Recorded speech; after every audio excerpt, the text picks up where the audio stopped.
Heat அப்படிங்கிறது இருக்குது. So heat is of energy. இதுவுமே ஒரு வகை ஆற்றல் தான். ஆற்றல் என்பதும் சரி, வெப்பம் என்பதும் ஒரு வகை ஆற்றல். அப்போ அதுக்கு முன்னாடி ஃபர்ஸ்ட் ஆஃப் ஆல் ஒரு பொருளை நம்ம ஹீட் பண்ணுறோம், வெப்பப்படுத்துகிறோம் அப்படின்னா அந்த பொருளுடைய மாலிகுல்ஸ் ஓகேங்களா, அந்த மாலிகுல்ஸ் சாலிடில் எப்படி இருக்கும்? மிக நெருக்கமாக இருக்கும். சாலிடுடைய மாலிகுல் அரேஞ்ச்மெண்ட் எப்படி இருக்கும்? நெருக்கமாக இருக்கும். அதுவே லிக்விட்னு எடுத்துக்கிட்டோன்னா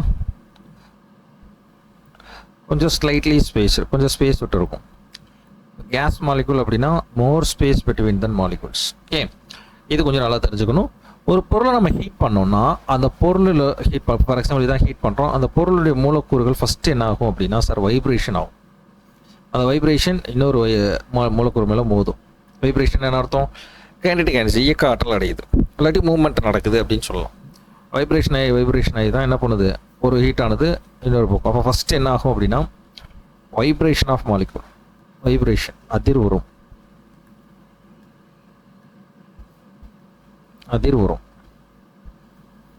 சரிங்களா?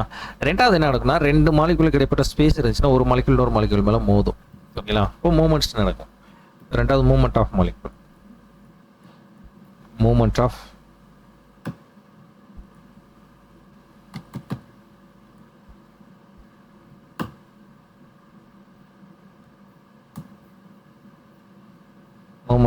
மாலிகுல். மூணாவது ட்ரான்ஸ்ஃபர் ஆஃப் ஹீட் நடக்கும். என்னது? இப்போ ஃபார் எக்ஸாம்பிள் இப்போ ஏ அப்படிங்கிற பாயிண்டில் ஹீட் பண்ணுறீங்க அப்படின்னா கொஞ்சம் நேரம் கழிச்சு பி அப்படிங்கிற பாயிண்ட்டை டச் பண்ணால் என்ன இருக்கும்? ஹீட்டாக இருக்கும். அப்போ என்னது? இங்கேருந்து ஹீட் ஆனது ட்ரான்ஸ்ஃபர் ஆகிருக்கு அப்படின்னு அர்த்தம். சரியா? அப்போது மூலக்கூறுகள் ஒரு பொருளை வெப்பப்படுத்தும் போது அதில் இருக்கக்கூடிய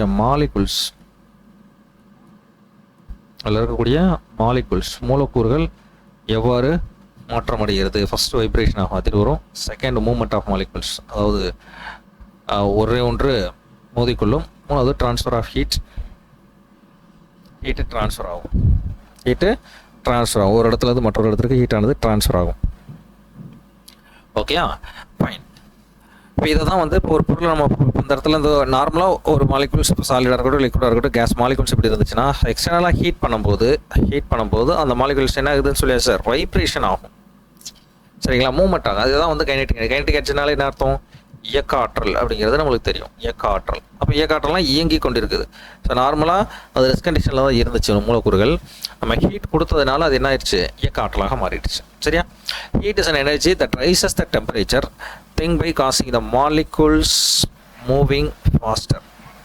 அப்போ வெப்பம் என்பது என்னது? ஒரு பொருளின் வெப்பநிலையை உயரச் செய்து மூலக்கூறுகளை வேகமாக இயங்க வைக்கக்கூடிய ஒரு வகை ஆற்றல் தான் வெப்பம் அப்படின்னு சொல்கிறோம். புரியுதுங்களா? இப்படி கூட சொல்லலாம். Heat is the total kinetic energy of molecules. ஒரு பொருளை அணிகிற மூலக்கூறுகளின் இயக்க ஆற்றலுக்கு பேர் தான் என்ன பேர் சொல்றாங்க? வெப்பம் அப்படின்னு சொல்றாங்க. ஓகே, வெப்பம்னா புரியுதா? வெப்பம்னாலே சென்சேஷன் ஆஃப் ஹாட்னஸ், அதாவது சூடாக இருக்கக்கூடிய ஒரு நிலைமையை தான் ஹீட் அப்படின்னு நம்ம சொல்றோம். The SI unit of heat is joule. ரொம்ப முக்கியமான ஒரு கொஸ்டின் இது. ஜூலுடைய சிம்பிள் கேபிட்டல் ஜே. வெப்பத்தின் SI அலகு ஜூல். இதற்கு அதர் யூனிட்ஸ் இருக்கு. இந்த unit calorie is also called used. சரியா? கலோரி என்ற பிற அலகும் உண்டு. சரிங்களா? அப்போ ஹீட்னா என்ன புரியுது இல்லையா? ஓகே, வெப்பத்தின் SI அலகு ஜூல், கலோரி என்ற அலகு வெப்பத்தை அளக்க பயன்படுத்தப்படுகிறது அப்படின்னு சொல்றோம். இப்போ next temperature. What you mean by temperature? Temperature அப்படிங்கிறது த மெஷர்மெண்ட், அளவீடு. மெஷர்மெண்ட்ன்ற பார்த்தீங்கன்னா அளவீடு, ஒரு வெப்பத்தை அளக்க பயன்படக்கூடிய அளவீடு தான் மெஷர்மெண்ட். ஆனால் இந்த டெம்பரேச்சர் அப்படிங்கிறது ஹாட்னஸ், வார்ம்னஸ்லையும் அடக்கும். At the same time coldness. ஒரு பொருள் குளிர்ச்சியான பொருளாக இருந்தாலும் சரி, வெப்பமான இருந்த பொருளாக இருந்தாலும் சரி, அதனை அளவிடும் அளவீடுக்கு பேர் தான் வெப்பநிலை அப்படின்னு சொல்றாங்க. சரிங்களா? ஒரு பொருள் கூலாக இருந்தாலும் சரி, வார்மாக இருந்தாலும் சரி, அதை அளவிடும் அளவீட்டுக்கு பேர் டெம்பரேச்சர், வெப்பநிலை. தமிழில் என்ன பேருங்க? வெப்பநிலை. வெப்பநிலையுடைய SI யூனிட், SI அலகு எது அப்படின்னா கெல்வின். கெல்வினுக்கு சிம்பிள் K. ஓகே, பிற அலகுகள்னு எடுத்துக்கிட்டோம்னா செல்சியஸ், ஃபாரன்ஹீட்லாம் அதர் யூனிட்ஸ்.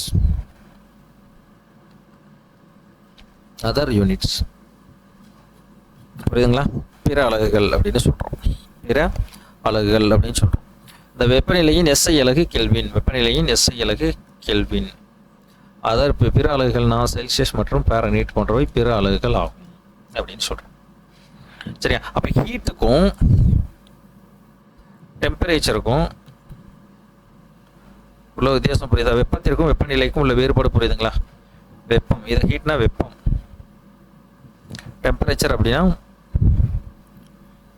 வெப்பநிலை. வெப்பநிலை. அப்போ வெப்பத்திற்கும் வெப்பநிலைக்கும் உள்ள வேறுபாடு புரியுது இல்லையா? புரியுதா? ஹீட் அப்படின்னா the kinetic energy of a molecules. Temperature அப்படின்னா the measurement of warmness and coldness.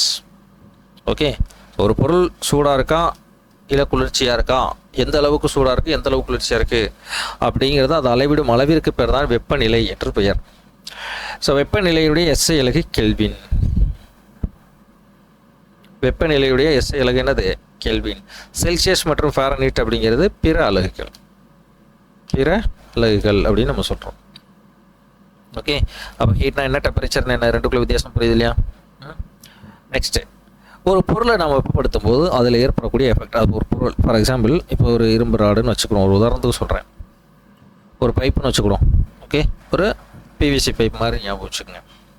இப்போ என்ன பண்ணுறேன், இந்த பிவிசி பைப்பை நான் ஹீட் பண்ணுறேன் சார். ஹீட் பண்ணுறேன், என்னாகும்? இப்போ நார்மலாக இதுக்குன்னு ஒரு டெம்பரேச்சர் இருக்கும். அப்போ ஃபஸ்ட்டு என்ன ஆகும்னா சூடாகும். சூடாக மீன்ஸ் இதனுடைய டெம்பரேச்சர் ஃபர்ஸ்ட் ஆஃப் ஆல் உயரும். பர்டிகுலர் டெம்பரேச்சர் இருக்கும், அந்த பர்டிகுலர் டெம்பரேச்சர் என்ன ஆகும்? இன்க்ரீஸ் ஆகும். ஓகேங்களா? ரெண்டாவது ஃபர்தராக ஹீட் பண்ணிகிட்டே இருந்தால் என்ன ஆகும்னா எக்ஸ்பேன்ஷன், விரிவடையும். ஓகே, ஸோ லீனியர்னால் நீள்வாக்கில் விரிவடையலாம், அதே மாதிரி லேட்ரல் பக்கவாட்டிலையும் விரிவடையலாம், இந்த பக்கமாகவும். அப்போ அது எக்ஸ்பேன்ஷன், விரிவடையும். எகைன் ஹீட் பண்ணிட்டே இருந்தீங்கன்னா சேஞ்ச் இன் ஸ்டேட், அதாவது சாலிட் ஸ்டேட்லேருந்து லிக்விட் ஸ்டேட்டுக்கு மெல்ட் ஆயிரும். கரெக்டாக? திடப்பொருளிலிருந்து திரவ பொருளிற்கு உருகிவிடும். திடப்பொருளானது திரவ பொருளாக உருகிவிடும் அப்படின்னு சொல்கிறோம். கிளியரா? இதுபடி தான் ஒரு பொருளை நம்ம வெப்பப்படுத்தும் போது அந்த பொருளில் ஏற்படக்கூடிய, அதாவது ஒரு பொருளை ஹீட் பண்ணும்போது அந்த பொருளில் ஏற்படக்கூடிய மாற்றம் இதுதான். Increase it's temperature, expansion and then change in state. Okay, கிளியரா? நெக்ஸ்ட்டு, இப்போ இந்த எக்ஸ்பேன்ஷன் அப்படின்னு சொல்கிறோம் இல்லையா, அந்த எக்ஸ்பேன்ஷன் விரிவடைதல் அப்படின்னா என்ன, அந்த விரிவடைதலுடைய பயன்பாடுகள் என்ன அப்படிங்கிறத பார்ப்போம். அதுக்கடுத்த நிலை மாற்றம்னா என்ன அப்படிங்கிறத பார்க்கலாம். ஓகேங்களா? The expansion of a substance on heating called as thermal expansion of a substance. ஒரு பொருளை நம்ம வெப்பப்படுத்தும் போது அப்போ பொருள் விரிவடைவதை வெப்ப விரிவு அப்படின்னு சொல்கிறோம். இந்த பொருள் அதான் சொன்னேனே, இந்த பொருள் இருக்குன்னா லீனியர் வாக்கில், அதாவது நீள்வாட்டு வாக்கில் விரிவடைஞ்சுன்னா அதுக்கு பேர் என்னது? லீனியர் எக்ஸ்பான்ஷன் அப்படின்னு சொல்கிறோம். த எக்ஸ்பான்ஷன் ஆஃப் லென்த், நீளத்தில் ஏற்படக்கூடிய விரிவு, நீளத்தில் ஏற்படக்கூடிய அதிகரிப்பு நீள் விரிவு அப்படின்னு சொல்லலாம். பக்கவாட்டில் விரிவடைஞ்சு அப்படின்னா அதுக்கு பேர் கியூபிக்கல் எக்ஸ்பான்ஷன், பக்க விரிவு, பரும விரிவு, பருமனில் ஏற்படக்கூடிய அதிகரிப்பு பரும விரிவு என அழைக்கப்படுகிறது. ஓகே, இந்த விரிவுன்னு சொல்கிறோம்ல, இந்த expansion takes place in all the 3 states.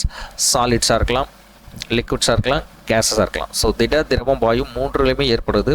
அதில் எதில் அதிகமாக விரிவடையும்னா, இது ரொம்ப முக்கியமான ஒரு கொஸ்டின், ஆல்ரெடி கேட்டிருக்காங்க. மேக்ஸிமம் இன் கேஸ், ஆல்ரெடி கேட்ட கொஸ்டின், ப்ரீவியஸ் கொஸ்டின், இன்க்ளூடிங் இது எஸ்ஐ எக்ஸாம்லையும் கேட்டிருக்காங்க, எஸ்ஐலையும் கேட்டிருக்காங்க, நம்மளுடைய டிஎன்பிஎஸ்சி எக்ஸாம்லையும் கேட்டிருக்காங்க. ஓகேங்களா? அப்போ வெப்ப விரிவு அப்படிங்கிறது எதில் அதிகமாக ஏற்படும், சாலிடா லிக்விடா கேஸா அப்படின்னு கேட்டாங்கன்னா கேஸில் அதிகமாக விரிவடையும். கேஸில் அதிகமாக விரிவடையும் அப்படிங்கிறத தெரிஞ்சுக்கணும். சரியா? இப்போ இதனுடைய அப்ளிகேஷன்ஸ் பார்த்தோம்னா ஃபிட்டிங் த அயன் ரிம் அந்த உடன் வீல்ஸ் அந்த மாதிரி. அடுத்து வந்து ரிவேட்டிங்னா இதுதான். ஓகே, இது என்ன பண்ணுவாங்க, லைட்டாக ஹீட் பண்ணுவாங்க. ஹீட் பண்ணும்போது இது கொஞ்சம் விரிவடையும் போது இதை ஃபிட் பண்ணிடுவாங்க. லேயிங்க ரயில்வே லைன்ஸ், இது நம்ம கேள்விப்பட்ட ஒன்று தான். என்ன அப்படின்னா, சம்மர் சீசனில் பார்த்தோம்னா ரயில்வே லைன்ஸ் ட்ராக் வைக்கிறாங்கல்ல, அப்படி இப்போ ஃபிட் பண்ணும்போது இப்படி ஒரு ஸ்பேஸ் விடுவாங்க. ஏன் அப்படின்னா சம்மர் சீசனில் இது எக்ஸ்பாண்ட் ஆகி என்ன பண்ணிக்கிறோம், இது ரெண்டும் ஒட்டிக்கிறோம். அதுவே வின்டர் சீசனாக இருந்தால் என்ன பண்ணுவாங்க அப்படின்னா ஒன்றுக்கு மேலே இப்படி பொருத்தி வைப்பாங்க. பிகாஸ் இது என்னாகும் அப்படின்னா சுருங்கும். சரிங்களா? சுருங்கும். அப்போ ரெண்டும் சேர்த்து இப்படி ஒட்டிக்கிறோம். ஓகேங்களா? ஸோ லேயிங் ஆஃப் ரயில்வே தண்டவாளங்கள் பொருத்துதல்னு எழுதிங்க. சரிங்களா? அதுக்கப்புறம் ரிவேட்டிங், கடையாணி பொருத்துதல், மரச்சக்கரத்தின் மீது இரும்பு வலையை பொருத்துதல். இப்போ நம்மளாம் அந்த ப்ளம்பிங் ஒர்க்லாம் பார்த்துருப்பீங்க. ஒரு பைப்பை இன்னொரு பைப்பில் ஃபிட் பண்ணுறதுக்கு என்ன பண்ணுவாங்க அப்படின்னா, இந்த பைப்பை வந்து ஃபர்ஸ்ட் ஆஃப் ஆல் ஹீட் பண்ணுவாங்க. ஹீட் பண்ணும்போது என்ன ஆகும் அப்படின்னா விரிவடைய வச்சு இந்த பைப்பை என்ன பண்ணிடுவாங்க, ஃபிட் பண்ணிடுவாங்க. பார்த்துருக்கீங்களா? அவ்வளோதான். இதெல்லாம் எக்ஸ்பான்ஷன், தெர்மல் எக்ஸ்பான்ஷனுடைய யூசஸ். வெப்ப விரிவின் நன்மைகள் அப்படின்னு சொல்கிறோம், அல்லது சரி வெப்ப விரிவின் பயன்பாடுகள் அப்படின்னு சொல்கிறோம். ஓகேயா? கிளியராக இருக்கா? இப்போ நெக்ஸ்ட்டு சேஞ்ச் ஆஃப் ஸ்டேட்ஸ், நிலை மாற்றம் அப்படின்னு சொல்கிறோம். சேஞ்ச் ஆஃப் ஸ்டேட், நிலை மாற்றம். சாலிடு டு லிக்விடாக மாறுச்சு அப்படின்னா அதுக்கு பேர் மெல்ட்டிங். திடப்பொருள் திரவமாக மாறுச்சுன்னா அதுக்கு பேர் என்ன பேர் சார்? உருகுதல் அப்படின்னு பேர். ஓகே, இப்போ மெல்ட்டிங்னா சாலிடு டு லிக்விடுன்னு சொல்கிறோம். லிக்விட் வந்து கேஸாக மாறுச்சுன்னா அது பேர் வேப்பரைசேஷன். திரவம் வாயுவாக மாறுதலுக்கு பேர் ஆவியாதல் அப்படின்னு சொல்கிறோம். சாலிடு டு கேஸ், சாலிடு வந்து கேஸாக மாறுச்சுன்னா அது பேர் சப்ளிமேஷன். ரொம்ப முக்கியமான ஒரு கொஸ்டின், பதங்கமாதல். இதற்கு உதாரணம் தான் நம்ம வந்து என்ன சொல்லலாம், கற்பூரம் சொல்லலாம், கேம்பர் அப்படின்றமா. அப்புறம் வந்து நாப்தலின் பால் சொல்லலாம். இதெல்லாம் வந்து பதங்கமாதலுக்கு உதாரணம். ஓகேங்களா? இப்போ கேஸை குளிர் வச்சோன்னா இதெல்லாம் ஹீட்டிங் ப்ராசஸ், இதெல்லாம் கூலிங் ப்ராசஸ். கேஸை கூல் பண்ணோன்னா லிக்விடாக மாறுது, அப்போ அது பேர் கண்டென்சேஷன். குளிர வைத்தல் என்பது பொருள். குளிர வைத்தல். கேஸை கூல் பண்ணால் அது என்னவா மாறுதுன்றாங்க? லிக்விடாக மாறும். கேஸை கூல் பண்ணால் லிக்விடாக மாறும், மறந்துடக்கூடாது. Okay, liquid into solid. லிக்விடை கூல் பண்ணும்போது சாலிடாக மாறுது. தட் மீன்ஸ் இப்போ தண்ணியை வந்து ஃப்ரிட்ஜுக்குள்ளே வைக்கிறோம், ஐஸ் கட்டியாக வெளியே எடுக்கிறோம், அப்போ அதுக்கு பேர் என்ன பேர்? ஃப்ரீசர்னு பார்த்தோம் இல்லையா? ஃப்ரீசிங். தட் மீன்ஸ் உறைதல். வாயு வந்து திடப்பொருளாக, வாயு திரவமாக மாறுதல் இல்லைங்க, லிக்விட் இன்ட்டு சாலிட் தானே. லிக்விட் இன்ட்டு சாலிட்னா திரவம் திடப்பொருளாக மாறுதல். சரியா? மாறி இருக்கு. திரவம் திடப்பொருளாக மாறுதல் பேர் தான் உறைதல். வாயு வந்து திடப்பொருளாக மாறுதலுக்கு பேர் வந்து படிதல். ஓகேங்களா? டெபாசிஷன். அதாவது கேஸை குளிர் வச்சா மேலே என்ன பார்த்தோம்? கண்டென்சேஷன். குளிர வச்சா என்ன ஆகும்? திரவமாக தான் மாறணும். சில கேஸஸ் இருக்காங்க லிக்விடாக மாறாமல் டேரெக்டாக என்னவா மாறிடும்? சாலிடாக மாறுது. அப்போ கேஸ் டு சாலிட்னா அது பேர் வந்து டெபாசிஷன் பேர். ஃபார் எக்ஸாம்பிள் பனிக்கட்டி. ஸோ பனிக்கட்டிலாம் இருக்கல, ரொம்ப குளிர் உடையும் போது என்ன ஆகுது? அதாவது வின்டர் சீசன்லாம் பார்த்தோம் அப்படின்னா கேஸில் இருக்கக்கூடிய ஹியூமிடிட்டி, ஈரப்பதம் தான் அது வந்து பனிக்கட்டியாக மாறுறது. ஓகே, அது ரொம்ப குளிர்விக்கப்படும் போது அந்த கேஸ் ஆனது குளிர்வடைந்து பனிக்கட்டியாக இருக்குது. அதுதான் வந்து டெபாசிஷன், படிதல் அப்படிங்கிறது பேர். ஓகே, அப்போ மெல்ட்டிங், வேப்பரைசேஷன், சப்ளிமேஷன் இது மூணும் heating process. Condensation, freezing, deposition இது மூணும் கூலிங் ப்ராசஸ். இது மூணு ரெண்டுக்குள்ள வித்தியாசம் புரியுது இல்லையா? ரெண்டுக்குள்ள வித்தியாசம் புரியுதுங்களா? இதுவரையும் கிளியராக இருக்கா? That's it. இதான் சேஞ்ச் ஆஃப் ஸ்டேட். அப்போ ஒரு பொருளை நம்ம வெப்பப்படுத்தும் போது அந்த பொருளில் ஏற்படக்கூடிய விளைவுகள், வெப்பத்தின் விளைவு, அதான் ஹெட்டிங். வெப்பத்தின் விளைவு அப்படின்னு சொல்கிறோம். அப்போ ஃபஸ்ட் என்ன ஆகும்? வெப்பநிலை உயர்வும், நெக்ஸ்ட் விரிவடையும், தென் நிலை மாற்றம் அடையும். Okay, right. அடுத்து நம்ம பார்க்கக்கூடியது தெர்மாமீட்டர். வெப்பநிலை மானி.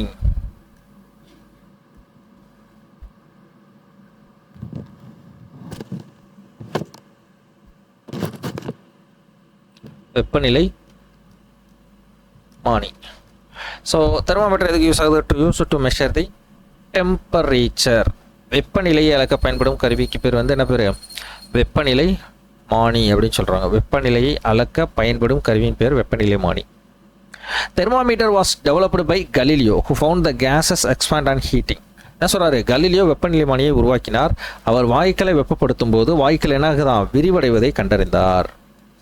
ஓகே, ஓ ஃபஸ்ட்டு தெர்மாமீட்டரை டெவலப் பண்ணது யார், உருவாக்கியவர் யார் அப்படின்னு கொஸ்டின் கேட்டால் யார் சொல்லுங்க? கலீலியோ. கிளியரா? இப்போ தெர்மாமீட்டருடைய டைப்ஸ், வகைகள். பொதுவாக ஒரு வெப்பநிலைமானி அப்படின்னு எடுத்துக்கிட்டோம்னா அது 3 வகைப்படும். எத்தனை வகைப்படும்? 3 வகைப்படும். Clinical thermometer, lab thermometer, digital thermometer. மருத்துவ வெப்பநிலைமானி, ஆய்வக வெப்பநிலைமானி, டிஜிட்டல் வெப்பநிலைமானி. இதில் இந்த கிளினிக்கல் தெர்மாமீட்டர், மருத்துவ வெப்பநிலைமானி இருக்கு இல்லையா, அதனுடைய ரேஞ்ச் பார்த்தோம்னா 35 டிகிரி செல்சியஸ்லேருந்து 42 டிகிரி செல்சியஸ் வரைக்கும். சரிங்களா? அதோடைய ரேஞ்ச் அளவீடு எதுலேருந்து எது வரை? 35லேருந்து 42 வரை. லேப் தெர்மாமீட்டர் இருக்குது பார்த்தீங்களா, அதில் பார்த்தோன்னா -10 டிகிரி செல்சியஸ்லேருந்து 110 டிகிரி செல்சியஸ் வரையும் இருக்கும். இந்த லேப் தெர்மாமீட்டர்லாம் லேபில் மட்டும்தான் பயன்படுத்துவாங்க, ஏன்னா ரொம்ப நீளமாக இருக்கும், நம்ம பார்த்துருப்போம், உள்ள பாதரசம் இருக்கும். சரியா? அடுத்து வந்து டிஜிட்டல் தெர்மாமீட்டர். இது வந்து லேப் கிளினிக்கல், அதாவது மருத்துவத்துறையிலையும் பயன்படுத்துகிறாங்க, மற்ற இடங்கள்லையும் கிளினிக் தெர்மாமீட்டர். இதுதான் அதாவது அக்யூரேட் வேலையை காமிக்கும், துல்லிய அளவீடை காமிக்கும். அக்யூரேட்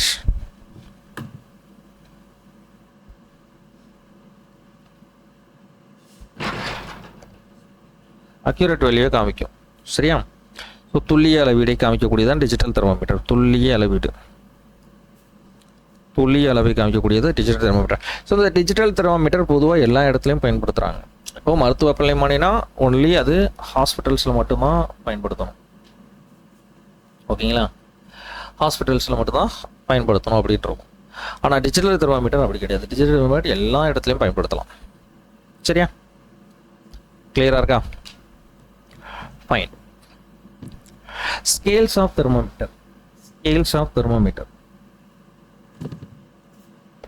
ஒரு தெர்மாமீட்டரில் பயன்படுத்தக்கூடிய முக்கியமான அளவீடுகள் பார்த்தா 3 வகையான அளவீடுகள் பயன்படுத்தப்படுது. ஒன்று செல்சியஸ் ஸ்கேல், இன்னொன்று ஃபாரன்ஹீட் ஸ்கேல், இன்னொன்று kelvin scale. The most important இது செல்சியஸ் அளவீட்டு முறை, ஃபாரன்ஹீட் அளவீட்டு முறை, கெல்வின் அளவீட்டு முறை. சரிங்களா? இப்போது பொதுவாக ஃப்ரீசிங் பாயிண்ட் ஆஃப் வாட்டர், நீரின் உறைநிலை செல்சியஸில் சொன்னால் எவ்வளோ சொல்லுவோம்? 0 டிகிரி. உறைநிலையில் ஃபர்ஸ்ட் ஆஃப் ஆல் என்ன? அதாவது லிக்விடானது சாலிடாக மாறக்கூடிய அந்த கண்டிஷனுக்கு பேர் உறைநிலை. தட் மீன்ஸ் நீரானது ஐஸ் கட்டியாக மாறக்கூடிய அந்த ஸ்டேஜ். அப்போ அந்த நீரை வந்து 0 டிகிரி செல்சியஸ் குளிர்விக்கும் போது அதுதான் என்னவா மாறுது? ஐஸாக மாறுது. அப்போ 0 டிகிரி செல்சியஸ். செல்சியஸில் 0 டிகிரி அப்படிங்கிறது ஃபாரன்ஹீட்டுக்கு எத்தனைக்கு சமம் அப்படின்னு கேட்டாங்கன்னா 32 டிகிரி ஃபாரன்ஹீட். அப்போ 32 ஃபாரன்ஹீட் கெல்வினில் வந்து 273 கெல்வின். அப்போ 0 டிகிரி செல்சியஸ் அப்படிங்கிறது ஃபாரன்ஹீட்டில் 32க்கு சமம், கெல்வினில் 273க்கு சமம். இதுதான் கொஸ்டின் நம்மளுக்கு. இப்போ செல்சியஸ் 0 என்பது கெல்வினில் எத்தனைக்கு சமம் அப்படிங்கிற விஷயம் கேட்பாங்க. 273க்கு சமம். இப்போ பாயிலிங் பாயிண்ட் ஆஃப் வாட்டர் என்ன? அதாவது பாயிலிங் பாயிண்ட்னா ஃபர்ஸ்ட் ஆஃப் ஆல் என்ன? பாயிலிங் பாயிண்ட் லிக்விடானது கேஸாக மாறக்கூடிய நிலை. சரி இல்லையா? அப்போது நீங்கள் தண்ணியை கொதிக்க வச்சு அது நீராவியாக எந்த டைமில் மாறும்? 100 டிகிரி செல்சியஸ் வந்த பின்னாடி மாறும். கரெக்டாக? அப்போது செல்சியஸில் 100 டிகிரின்றது ஃபாரன்ஹீட்டில் 212க்கு சமம், கெல்வினில் 373க்கு சமம். புரியுதா? இப்போ இதில் ஃபர்ஸ்ட் ஒன் பாருங்கள், 0 டிகிரி செல்சியஸ் வந்து 32 டிகிரி ஃபாரன்ஹீட்டுக்கு சமம், கெல்வினில் 273. அப்படின்னா இப்போ கெல்வினை செல்சியஸை கெல்வினாக மாற்றுறதுக்கு என்ன பண்ணலாம்? அப்போ இந்த பக்கம் கொண்டு போகும்போது 273 ப்ளஸ் செல்சியஸ் போட்டிங்க அப்படின்னா நம்ம கெல்வினுக்கு ஈஸியாக மாற்றிடலாம். அவ்வளோதானே? அவ்வளோதான். இப்போ செல்சியஸை அப்படியே 273 நீங்கள் ப்ளஸ் பண்ணிங்கன்னா நம்மளுக்கு கெல்வின் அளவு கிடச்சிரும். ஃபார் எக்ஸாம்பிள் இப்போ நம்மளுடைய பாடி டெம்பரேச்சர் எவ்வளவு?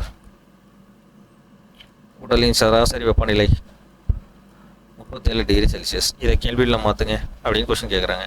என்ன பண்ணுவீங்க? 37 அப்படியே ஆட் பண்ணுங்கள். அப்போ kelvin is equal to 273 plus 37 எவ்வளோ வந்துடும்? 310 கெல்வினா முடிஞ்சா? கிளியரா? அப்போ செல்சியஸ் டு கெல்வின் எப்படி மாற்றணும் அப்படிங்கிற விஷயம் புரியுதுங்களா? இப்படி கொஷின்ஸ் கேட்டாங்க. அதாவது செல்சியஸ் டு கெல்வின் ரொம்ப ஈஸி. அது அப்படியே என்ன பண்ணுங்க அப்படின்னா 273 ஆட் பண்ணிட்டீங்க அப்படின்னா நம்மளுக்கு கெல்வின் கிடச்சிரும். சப்போஸ் செல்சியஸ் டு ஃபாரன்ஹீட் மாற்ற சொன்னாங்கன்னா என்ன சார் பண்ணுறது? அதுக்கு ஒரு ஃபார்முலா இருக்குது. என்ன பண்ணலாம்? இப்போ செல்சியஸ் டு ஃபாரன்ஹீட் இது இருக்கு இல்லையா? So Fahrenheit is equal to 9/5 into C plus 32. ஒரு உதாரணத்துக்கு இப்போ செல்சியஸ் வந்து எவ்வளோ சொல்லலாம்? Celsius equal to 40 degree Celsius ஃபாரன்ஹீட்டுக்கு மாற்றுங்க அப்படின்னு கொஸ்டின் கேட்டால் என்ன பண்ணுவீங்க? இப்போ ஃபாரன்ஹீட் ஈக்குவல் டு 9/5 இன்ட்டு செல்சியஸுக்கு பிறகு என்ன போட்டிருக்காங்க? 40 டிகிரியா? அப்போ 40 ப்ளஸ் 32. அப்போ கேன்சல் பண்ணால் எவ்வளோ வரும்? 8×40 தான். So 72 plus 32. ஃபாரன்ஹீட் எவ்வளோ வருது? 104 டிகிரி ஃபாரன்ஹீட். முடிஞ்சா? கிளியரா? இவ்வளோ தான். அப்போ செல்சியஸ் டு கெல்வின் இது ஆல்ரெடி பார்த்துட்டு தான். அப்போ Celsius to kelvin, Celsius to Fahrenheit இது ரெண்டும் ரொம்ப முக்கியம். சப்போஸ் ஃபேரனைட் டு செல்சியஸ் கேட்பாங்களா சார்? கேட்க மாட்டாங்க. அப்படியே கேட்டாலும் இதை நம்ம அரேஞ்ச் பண்ணிடலாம். ஏன்னா F = 9/5 இன்ட்டு C + 32 தானே. இப்போ சப்போஸ் அங்கிட்டு போய் செல்சியஸ் நம்ம மாற்றணும் அப்படின்னா C அப்படியே வச்சுக்கோங்க. C வச்சுட்டு அங்கே கொண்டு போனீங்கன்னா 5/9 வருமா, இன்ட்டு Fன்னு வரும், +32 அங்கிட்டு போகும்போது -32 மாறும். இவ்வளோதான். இது வந்து ஃபேரனைட் டு செல்சியஸ்க்கு. ஆனால் இந்த மாதிரி கொஷின்ஸ் கேட்க மாட்டாங்க. ஏன்னா நம்மளுக்கு காம்படிட்டிவ் எக்ஸாமுக்கு இது கிடையாது. Only Celsius to Fahrenheit, Celsius to kelvin, இது மட்டும் தான். ஓகேயா, கிளியராக இருக்கா sir? Suppose kelvin to Celsius கேட்டால் என்ன சார் பண்ணுறது? -273 கெல்வின் செல்சியஸ் போடுங்க, அவ்வளோதானே. செல்சியஸ் டு கெல்வின் போட்டிங்க. செல்சியஸ் டு கெல்வினாக மாற்றணும் அப்படின்னா இப்படி, கெல்வின் டு செல்சியஸாக மாற்றோம்னா 273 - கெல்வின் முடிஞ்சு. புரியுதா? K - 273, சரி எக்ஸாக்டாக சொல்லணும்னா K - 273. புரியுதா புரியலையா? ஓகே, K - 273 தான் செல்சியஸ். அப்போ இந்த வெப்ப அளவீடுகள் என்று சொல்லக்கூடிய டிஃப்ரெண்ட் ஸ்கேல்ஸ் இருக்கு இல்லையா? செல்சியஸாக இருக்கட்டும், ஃபேரனைட்டாக இருக்கட்டும், தென் கெல்வினாக இருக்கட்டும், மூணு கூட உள்ள தொடர்பு அப்படிங்கிறது இதுதான். வாட் பை தெர்மாமீட்டர், தெர்மாமீட்டருடைய ஸ்கேல்ஸ் என்ன, அந்த ஸ்கேல்ஸில் ஒன் பர்டிகுலர் ஸ்கேலை இன்னொரு ஸ்கேலாக மாற்றுறதுக்கான ஃபார்முலாஸ் என்ன, அதுதான் இப்போ நம்ம பார்த்தோம். சரியா? ரைட், கிளியரா? அப்போ செல்சியஸ்க்கு ஃபேரனைட், கெல்வின், இது மூணுக்குள்ளே டிஃப்ரென்ஷியேஷன் புரியுதா? இது பாருங்கள், வெப்ப அளவீடுகள் ஃபேரனைட், இது செல்சியஸ், இது கெல்வின். நீரினுடைய கொதிநிலையும் போட்டு 373, இங்கே 100 டிகிரி செல்சியஸ், 212 ஃபேரனைட். நீரின் உரைநிலை போட்டாங்களா? தனிச்சுழி வெப்பநிலை, தனிச்சுழி வெப்பநிலை அப்சல்யூட் ஜீரோன்னு சொல்லுவாங்க. அப்சல்யூட் ஜீரோன்றது 0 கெல்வின், மறந்துடாதீங்க. 0 கெல்வின் அப்படிங்கிறது தான் அப்சல்யூட் ஜீரோ. ஓகே, அதுவே செல்சியஸில் சொன்னீங்கன்னா -273 டிகிரி செல்சியஸ். ஃபேரனைட்டில் சொன்னால் -460 டிகிரி ஃபேரனைட். இது ஒரு கொஷினாக கேட்பாங்க. எப்படின்னா, ஒரு பொருளை இந்த டெம்பரேச்சர் கீழே குளிர் வைக்க முடியாது, அதான் அப்சல்யூட் டெம்பரேச்சர். கெல்வினில் சொன்னால் 0 கெல்வினுக்கு கீழே குளிர் வைக்க முடியாது. செல்சியஸில் சொன்னால் -273 டிகிரி செல்சியஸ் கீழே குளிர் வைக்க முடியாது. அதே ஃபேரனைட்டில் சொன்னால் -460 டிகிரி ஃபேரனைட்டு கீழே குளிர் வைக்க முடியாது. ஓகே, அப்சல்யூட் ஜீரோ ரொம்ப முக்கியமான ஒரு பாயிண்ட். கொஸ்டின் இப்படி தான் கேட்பாங்க. ஒரு பொருளை எந்த டெம்பரேச்சருக்கு கீழே குளிர் வைக்க முடியாதுன்னா 0 கெல்வின், அல்லது 0 டிகிரி, சரி -273 டிகிரி செல்சியஸ், அல்லது -460 ஃபேரனைட். புரியுதுங்களா? Right, done. அதேமாதிரி இன்னொரு கொஷினும் கேட்பாங்க. என்ன அப்படின்னா, இப்போது ஃபேரனைட், செல்சியஸ், கெல்வின் மூணுமே எந்த டெம்பரேச்சரில் ஈக்குவலாக இருக்கும் அப்படின்னு கேட்பாங்க. ஏன்னா 0 டிகிரி செல்சியஸ் தான் 32 டிகிரி ஃபேரனைட், கெல்வினில் 273. சரியா? அப்போ எந்த டெம்பரேச்சரில் மூணுமே ஈக்குவலாக இருக்கும்?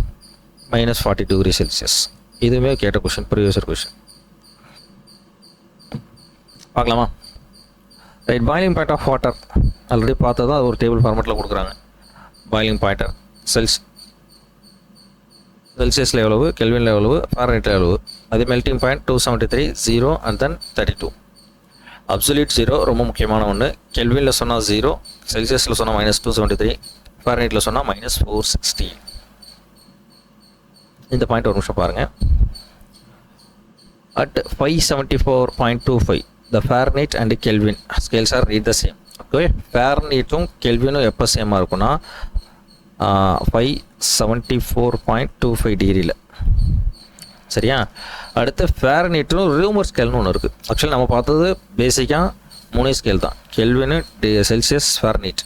ரூமர் ஸ்கேல்னு ஒரு ஸ்கேல் இருக்குது, அது தெரிஞ்சு வச்சுக்கலாம். பட் நம்மளுக்கு சிலபஸில் கிடையாது. ஓகே, ஃபேரனைட்டும் ரூமர் ஸ்கேலும் ஒரே மாதிரி இருக்கும், -25.6 டிகிரி செல்சியஸில். 0 டிகிரியில் அது ஆல்ரெடி செல்சியஸ் பார்த்தோம். 0 degree Celsius equal to 0 degree Reaumur. இந்த பாயிண்ட் தான் கொஸ்டின் ப்ரீவியஸில் கேட்டிருந்தாங்க. -40 டிகிரி செல்சியஸ் தான் temperature at which the Celsius and Fahrenheit, Celsius equal to Fahrenheit எதுலன்னு கேட்டாங்க. அது 40 டிகிரி செல்சியஸ். சரியா? வேறா எந்தெந்த ஸ்கேல்ஸ், எந்தெந்த டெம்பரேச்சரில் என்னென்ன ஸ்கேல்ஸ் ஈக்குவலாக இருக்குது அப்படிங்கிற மாதிரி கொஸ்டின்ஸ் அடிக்கடி கேட்கக்கூடியது. இது இப்போ கூட கேட்டிருந்தாங்கன்னு நினைக்கிறேன். ஐ திங்க் எஸ்ஐ எக்ஸாம்பிள் 2024 கேட்ட கொஷின். கரெக்ட். எஸ்ஏ எக்ஸாம் 2024 கேட்டிருந்தாங்க. ஓகேங்களா? ஸோ எந்த டெம்பரேச்சரில் செல்சியஸும் ஃபேரனைட்டும் ஈக்குவலாக இருக்கும் அப்படிங்கிற மாதிரி கொஷின் கேட்டிருந்தாங்க. அப்படி கேட்கும்போது -40 டிகிரிஸு, -40 டிகிரி செல்சியஸ் இல்லை, -40 டிகிரி. ஓகே. பொதுவாக தெர்மாமீட்டரில் பயன்படுத்தக்கூடிய அந்த லிக்விட் என்னது அப்படின்னு பார்த்தோன்னா மெர்க்குரி. ஏன் மெர்க்குரி பயன்படுத்துகிறாங்க? ஃபஸ்ட்டு பாயிண்ட் பார்த்தோன்னா it's a liquid state. Liquid ஸ்டேட்டில் இருக்கக்கூடிய ஒரே மெட்டல் அதுதான். ஓகே, லிக்விட் ஸ்டேட்டில் இருக்கக்கூடிய ஒரே மெட்டல் இதுதான், மெர்க்குரி தான். தென் லோயஸ்ட் மெல்டிங் பாயிண்ட், குறைந்த உருகுநிலை கொண்டது. லோயஸ்ட் மெல்டிங் பாயிண்ட் குறைந்த உருகுநிலை கொண்டது. அதனால் ஈஸியாக என்ன பண்ணலாம், தெர்மாமீட்டரில் அதை பயன்படுத்தலாம். ஆனால் பாதரச வெப்பநிலைமானியை விட ஆல்கஹால் வெப்பநிலைமானி சிறந்ததுன்றாங்க. என்ன காரணம்னு கேட்டாங்கன்னா இட்ஸ் எ கிரேட்டர் எக்ஸ்பான்ஷன், அதிக விரிவடையும் தன்மை கொண்டதாக இருக்கிறதுனால அதிக விரிவடைதல் காரணமாக பாதரச வெப்பநிலைமானியை விட ஆல்கஹால் வெப்பநிலைமானி சிறந்தது. சரியா? இந்த பாயிண்ட் புரியுதுங்களா? கிளியர்?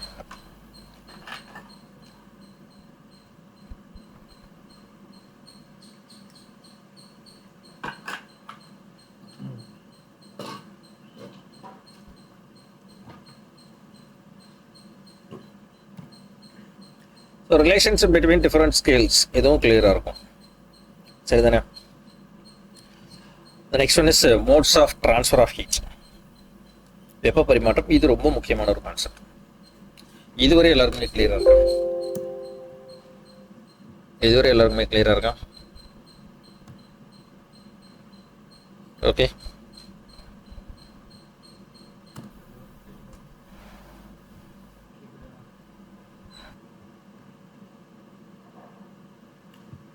ரைட். ஸோ நெக்ஸ்ட் வந்து மோட்ஸ் ஆஃப் ஹீட் ட்ரான்ஸ்ஃபர், வெப்ப பரிமாற்றம் அப்படின்னு சொல்கிறோம். நம்ம ஆல்ரெடி சொல்லியிருந்த மாதிரி ஒரு பொருளை நம்ம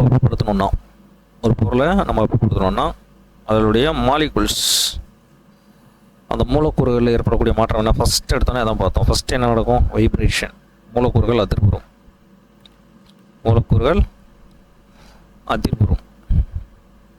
கிளியரா? ரெண்டாவது என்ன நடக்கும்? மூமெண்ட்ஸ் நடக்கும்னு சொல்லியிருந்தோம். ஓகே, மூமெண்ட்ஸ், இயக்கம். ஒரு மாலிகுல் மேலே மோதும் அப்படின்னு சொல்லி மூமெண்ட்ஸ் நடக்கும். மூணாவது என்ன பார்த்தோம்னா transfer of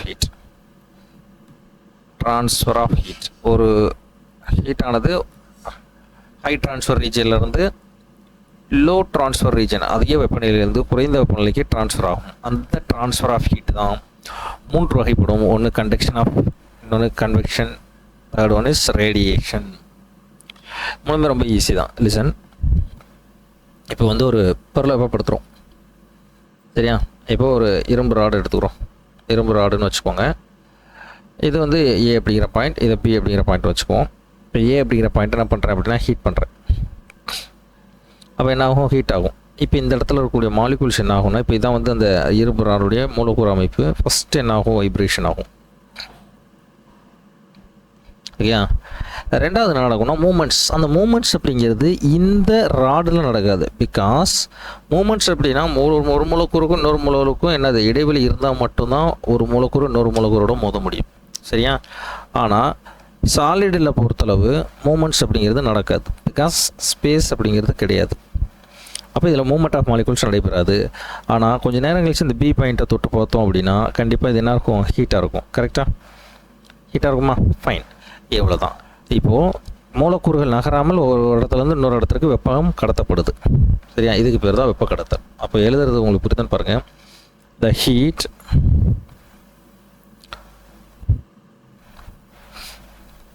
is transferred from higher temperature to lower temperature.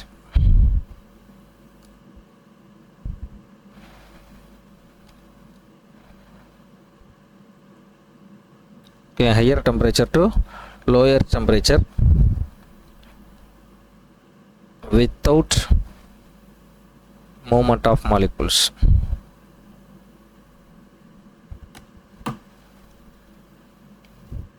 Without movement movement of molecules, that is called conduction. வெப்ப கடத்தல். ஓகேங்களா? So without moment of molecules, மூலக்கூறுகள் நகராமல் ஹையர் டெம்பரேச்சர் ரீஜனில் இருந்து. இப்போ இதுதான் ஹையர் டெம்பரேச்சர் ரீஜன், கரெக்டாக? இது லோயர் டெம்பரேச்சர். பிகாஸ் ஏன் இங்கே தான் நம்ம வந்து ஹீட் செலுத்துகிறோம், அதனால இது ஹையர் டெம்பரேச்சர் அதிக வெப்பநிலை உள்ள பகுதின்னு சொல்லலாம். இது லோயர் டெம்பரேச்சர் குறைந்த வெப்பநிலை உள்ள பகுதி. வித்தவுட் மூமெண்ட் ஆஃப் மாலிகுல்ஸ் நடைபெற்ற, வித்தவுட் மூமெண்ட் ஆஃப் மாலிகுல்ஸ்னால் மூலக்கூறுகள் நகராமல் வெப்பம் கடத்தப்பட்டால் அதற்கு பேர் தான் வெப்ப கடத்தல் அப்படின்னு சொல்கிறாங்க. புரியுதா?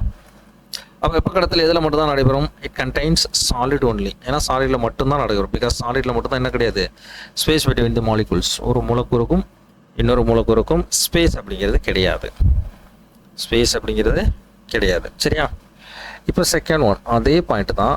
த heat is transferred from higher temperature to lower temperature வித்தவுட்டுக்கு பதிலாக with moment of molecules. With moment of molecules இருந்துச்சு அப்படின்னா அதுக்கு பேர் கன்வெக்ஷன். மூலக்கூறுகள் நகர்ந்து வெப்பம் கடத்தப்பட்டால் அதற்கு பேர் வெப்பச்சலனம். வெப்பச்சலனம் அப்படின்னு சொல்கிறாங்க. சரிங்களா? வெப்பச்சலனம். அப்போ வெப்பச்சலனம் எதில் நடைபெறும்? மிச்சம் இருக்கக்கூடிய ரெண்டு பாயிண்ட்லையுமே நடைபெறும். எது லிக்விட் அண்டு கேஸ், ரெண்டுலையுமே நடைபெறும். சரிங்களா? கிளியராக இருக்கா? மூன்றாவது, த heat is transferred from higher temperature to lower temperature in electromagnetic waves. Electromagnetic waves, மின்காந்த அலைவடிவில் பரவினால் அதற்கு பெயர் ரேடியேஷன். வெப்ப கதிர்வீச்சு.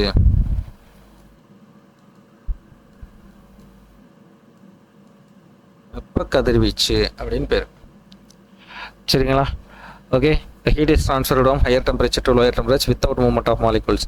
இப்போ இந்த இடத்துல பாருங்கள், எலக்ட்ரோமேக்னெட்டிக் வேவ்ஸில் பழகும் ரேடியேஷனுக்கு என்ன தேவையில்லை? ஊடகம் தேவையில்லை. இப்போ கண்டக்ஷன் நடைபெறும்னா கண்டிப்பாக சாலிட் தேவை, கன்வெக்ஷன் நடைபெறும்னா லிக்விட் அண்டு கேஸ் தேவை. பட் ரேடியேஷனுக்கு அப்படி கிடையாது. ஆல் மீடியம், எல்லா மீடியலையும் பரவும், இன்க்ளூடிங் வேக்கம் ஆல்சோ.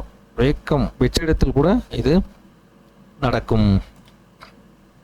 கிளியராக இருக்கா? அப்போ வெப்ப கடத்தல்னா என்ன, வெப்பச்சலனம்னா என்ன, வெப்ப கதிர்வீச்சுனா என்ன? இந்த மூணுக்குரிய டிஃபரன்சியேஷன் புரியுதுங்களா? இது மூணுக்குரிய டிஃபரன்சியேஷன் புரியுது இல்லையா? ரைட். இதை தான் இப்போ டெஃபினிஷன் ஃபார்மேட்டில் பார்க்க போகிறோம். Conduction is the process of heat transfer in solid திடப்பொருள் from the region of higher temperature to lower temperature actual movement of molecules. திடப்பொருள் அதிக வெப்பநிலையிலிருந்து குறைந்த வெப்பநிலை பகுதிக்கு மூலக்கூறுகளின் இயக்கம் இல்லாமல் வெப்ப ஆற்றல் பரவும் நிகழ்வுக்கு பேர் வெப்ப கடத்தல் அப்படின்னு சொல்கிறாங்க. நீங்கள் எதை படிச்சுக்கிட்டாலும் சரி, இல்லை நம்ம சொன்னோம்ல அந்த definition, higher temperature to lower temperature without movement of molecules, இந்த பாயிண்ட்டை நீங்கள் படிச்சுக்கிட்டாலும் சரி, எது வேணாலும் ஓகே தான். பட் நம்மளுக்கு தேவை புரியணும், அவ்வளோதான். சரிங்களா? நம்மளுக்கு தேவை அது புரிஞ்சிருக்கணும். அப்போ கண்டக்ஷனுக்கு இதான் வந்து கண்டக்ஷனுடைய ப்ராப்பர்ட்டிஸ். வெப்பநிலை வேறுபாடுகளுக்கே பொருள்களுக்கிடையே நடைபெறும். வெப்பக்கடத்தல் எங்கெங்கெல்லாம் நடைபெறும்னா வெப்பநிலை வேறுபாடு உள்ள பொருட்களிடையே நடைபெறும். வேறுபாடுனா ஒன்று ஹையர் டெம்பரேச்சராக இருக்கும், இன்னொன்று லோயர் டெம்பரேச்சராக இருக்கும். அப்போ கண்டிப்பாக இதில் நடைபெறும். பொருளின் பரப்பு அதிகமாகும் போது வெப்பக்கடத்தல் அதிகமாகும். இதுவும் கொஞ்சம் முக்கியமான பாயிண்ட். ஓகே.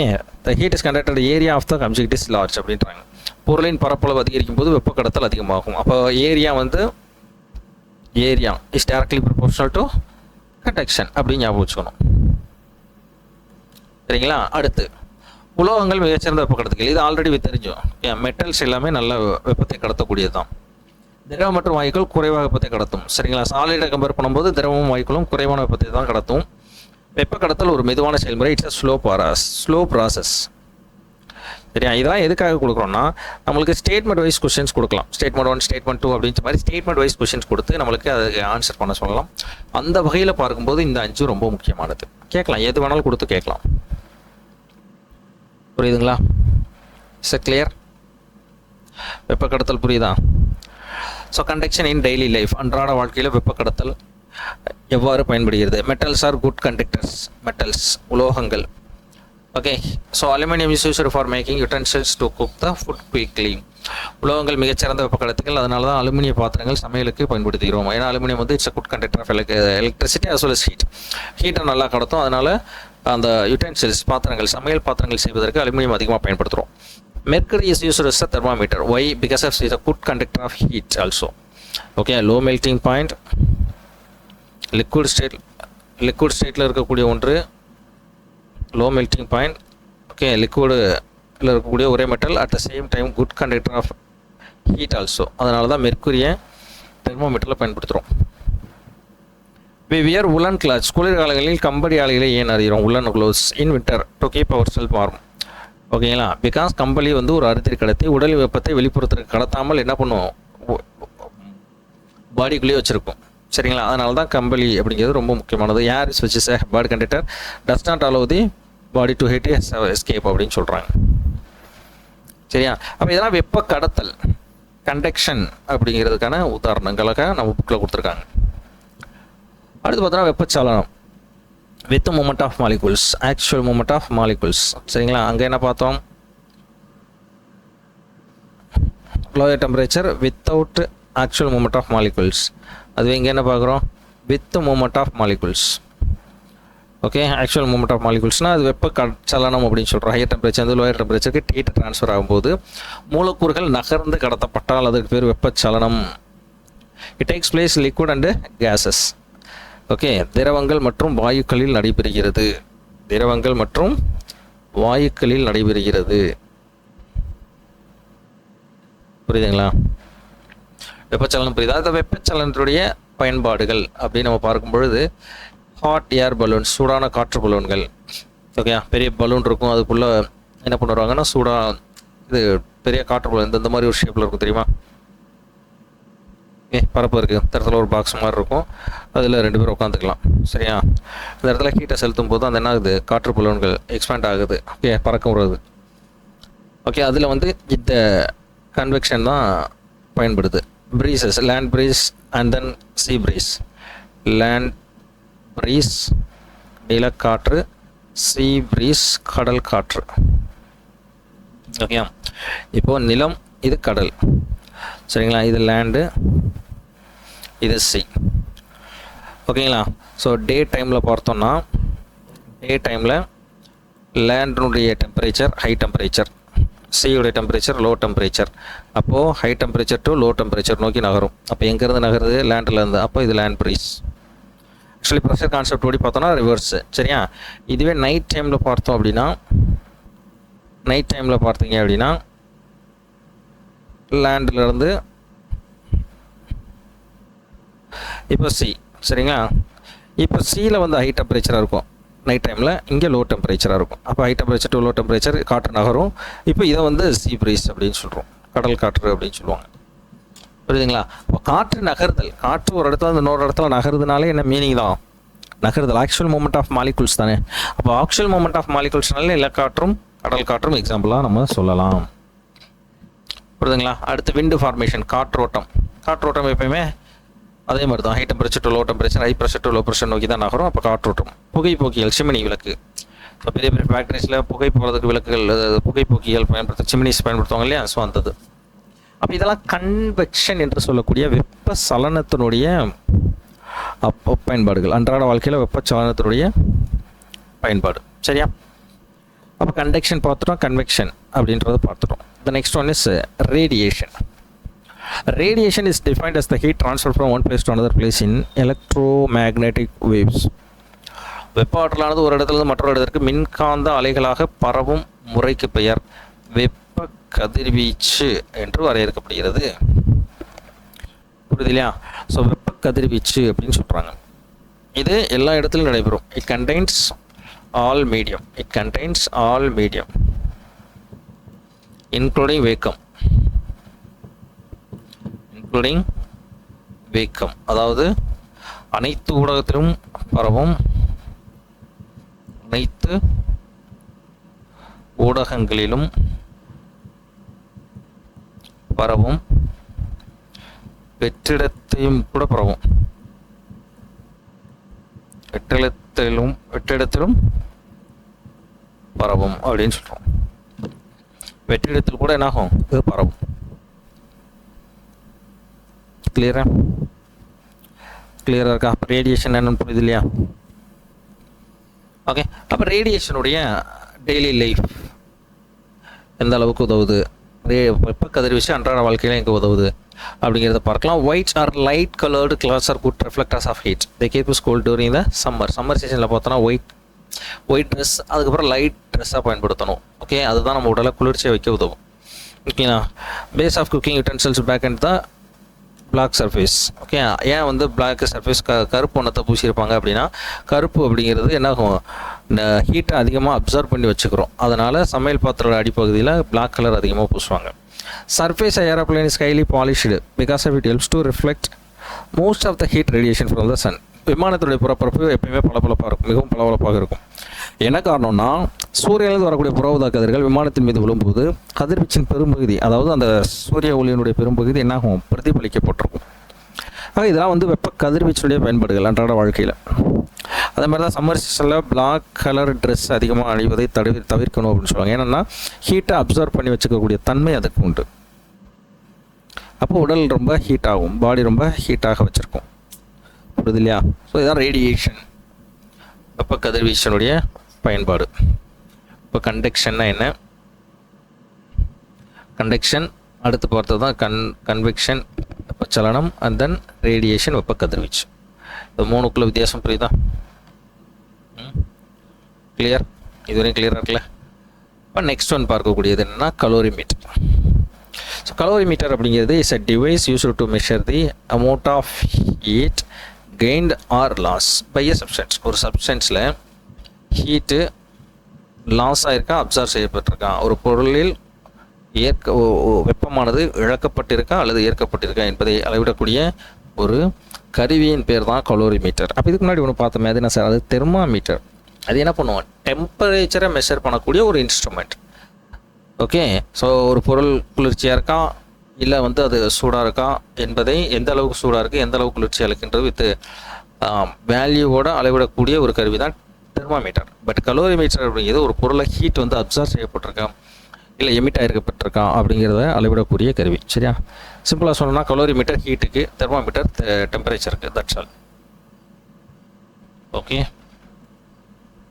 அடுத்து specific heat capacity. The amount of heat is required to raise the temperature of 1 kilogram of a substance by 1 degree Celsius. Okay, 1 kilogram, இது இந்த இடத்துல ஒன்றும், 1 kilogram பொருளின் வெப்பநிலையை 1 degree Celsius அல்லது 1 Kelvin அளவு உயர்த்த தேவைப்படக்கூடிய வெப்ப ஆற்றலின் அளவே அதனுடைய தன் வெப்ப ஏற்பித்திறன் என வரையறுக்கப்படுகிறது. The amount of heat is required to raise the temperature of 1 kilogram of a substance by 1 degree Celsius or 1 Kelvin. 1 degree Celsius or 1 Kelvin. சரிங்களா? ஸ்பெசிஃபிக் ஹீட் கெப்பாசிட்டி அப்படின்னு சொல்லி தன்வெப்ப ஏற்பித்திறன். The SI unit of specific heat capacity is Joule, Kelvin power minus 1, kilogram power minus 1. Joule, Kelvin power minus 1, kilogram power minus 1. கிளியராக இருக்கா? அதாவது ஒன்றும் இல்லை, 1 kilogram of substance, 1 kilogram substance ஏதோ ஒரு பொருள். ஓகே, அதுக்கு வந்து நார்மலாக ஒரு டெம்பரேச்சர், ரூம் டெம்பரேச்சர் இப்போ நான் இருக்க ரூம் டெம்பரேச்சர் ஒரு 25 டிகிரி செல்சியஸ்னு வச்சுக்குவோம். இந்த 26 டிகிரி செல்சியஸாக, அதாவது 1 டிகிரி செல்சியஸுக்கு இன்க்ரீஸ் பண்ணணும். அதுக்கு நீங்கள் எவ்வளோ ஹீட்டு கொடுக்குறீங்க, அந்த ஹீட்டுக்கு பேர் தான் ஸ்பெசிஃபிக் ஹீட் கெப்பாசிட்டி.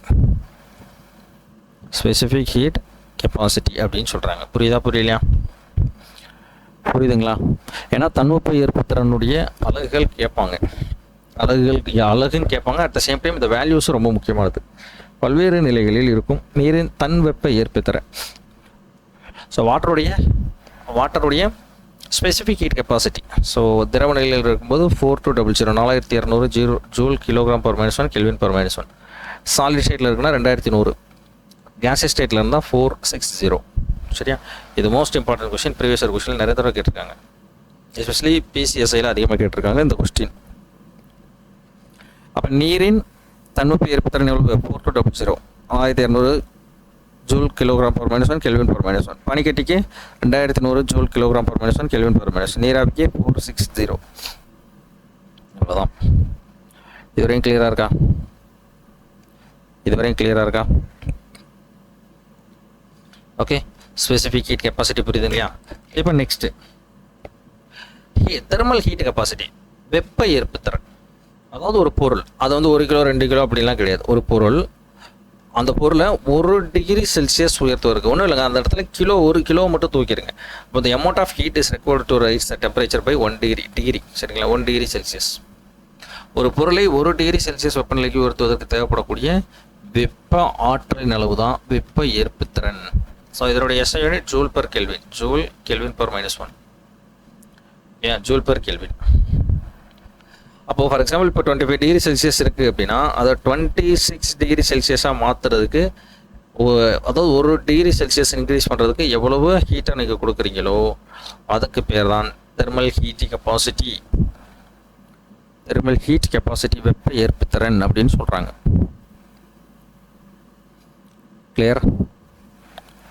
கிளியரா? ரைட்.